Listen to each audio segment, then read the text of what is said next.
Falando sobre epilepsia.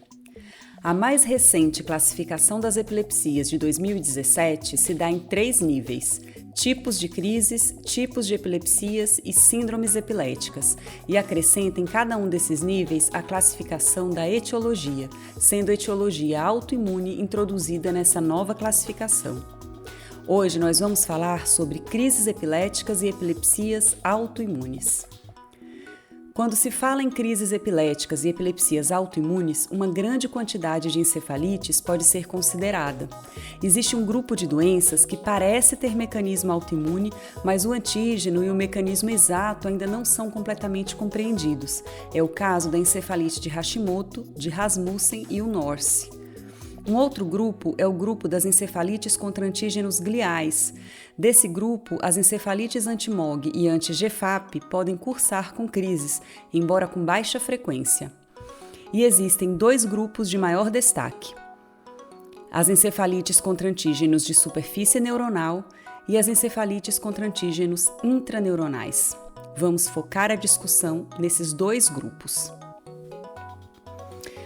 As encefalites contra antígenos intraneuronais e de superfície possuem mecanismos patogênicos diferentes. Quando o anticorpo é direcionado contra o antígeno dentro do neurônio, ele funciona como um marcador da doença, mas a resposta patogênica, no entanto, é dada pelo ataque de células T, que levará à intensa lesão neuronal. Já quando o anticorpo é direcionado contra antígenos de superfície, ele é diretamente patogênico, alterando a função da sinapse e a excitabilidade neuronal e causando uma sinaptopatia, em geral com menor lesão neuronal. Considerando esses 2 grupos, no primeiro grupo, os anticorpos foram descritos nos anos 80 e 90. Desse grupo fazem parte as encefalites contra antígenos onconeurais, com forte associação com neoplasia, e a encefalite anti-GAD, ambos podendo se apresentar com crises epiléticas. Os anticorpos contra antígenos de superfície começaram a ser descritos em 2010 e já configuram o maior grupo. Como são sinaptopatias, as crises epiléticas fazem parte do quadro clínico em muitas delas. Mas quando nós devemos pensar que a crise epilética ou a epilepsia do paciente está associada à encefalite autoimune?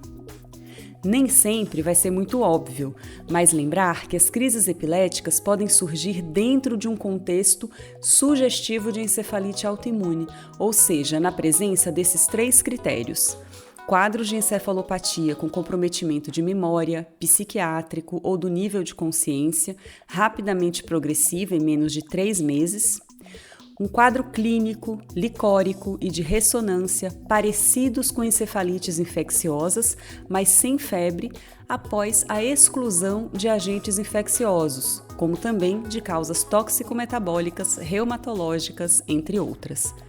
A partir do quadro de encefalite autoimune provável, o diagnóstico definitivo vai depender da identificação do autoanticorpo IgG.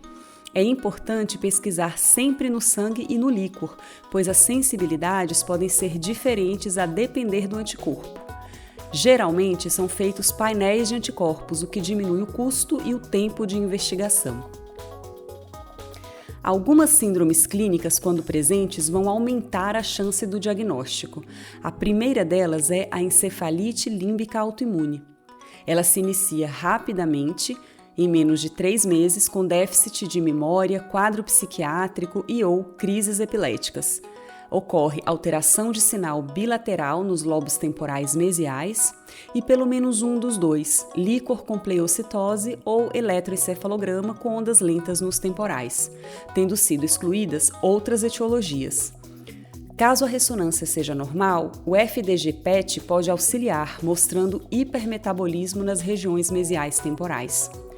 Dentre todos os antígenos-alvo já descritos até o momento, esses são os que estão associados à encefalite límbica. Aqui, o diagnóstico pode ser feito na presença dos 4 critérios. Alguns casos de encefalite límbica autoimune definida podem se apresentar com pesquisa negativa para autoanticorpos. Quais são as outras etiologias que levam ao mesmo padrão clínico, licórico e de imagem e que precisam ser excluídas? Primeiro, a encefalite por herpes simples. Atenção a quadros clínicos com febre e pedir investigação licórica. A encefalite por herpes vírus tipo 6, que é mais comum em imunodeprimidos. O glioma, que em geral se apresenta com lesões assimétricas e maior captação de contraste. E outras como neurosífilis, doença de Whipple, lúpus e BC.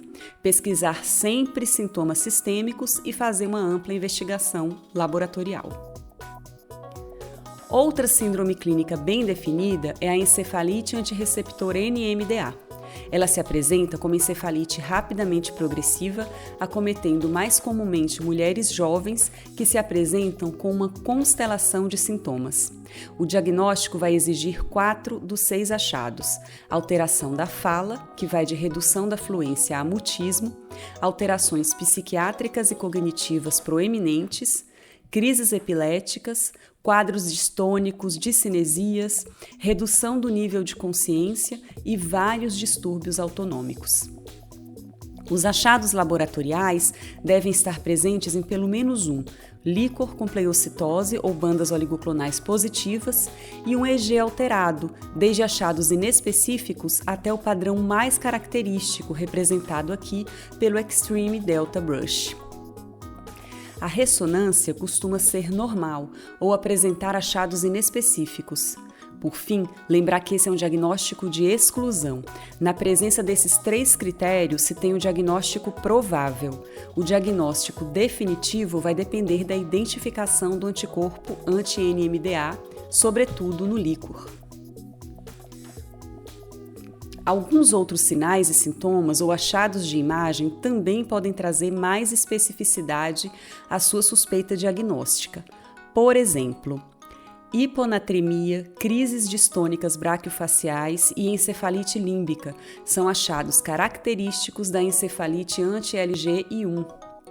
Encefalite grave, abertura com status epilético refratário, ressonância com achados multifocais são característicos da encefalite anti-GABA-A.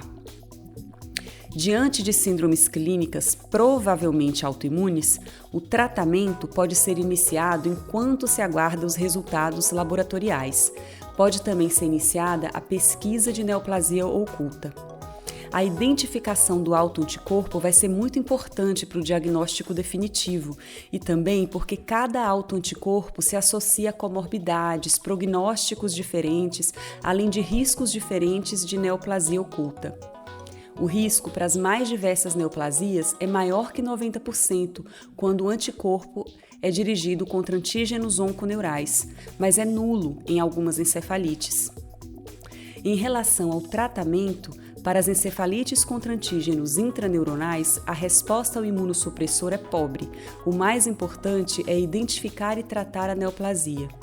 Nas encefalites contra antígenos de superfície, é importante identificar e tratar a neoplasia se associada, e quanto ao tratamento imunossupressor, a maior experiência vem da encefalite antirreceptor NMDA. A primeira linha de tratamento é a pulsoterapia com corticoide e a imunoglobulina intravenosa. O rituximab e a ciclofosfamida são tratamentos de segunda linha. E embora as crises epiléticas façam parte do quadro agudo dessas doenças e às vezes o quadro agudo dure meses, a chance de evoluir para a epilepsia vai depender do mecanismo patogênico. Nas encefalites contra antígenos de superfície, essa chance é baixa, à exceção das encefalites anti-LGI1 e anti-GABA-A e B. O risco de epilepsia é maior nas encefalites contra antígenos intraneuronais, onde há maior lesão neuronal definitiva. Vamos falar mais sobre epilepsia. Até o nosso próximo vídeo!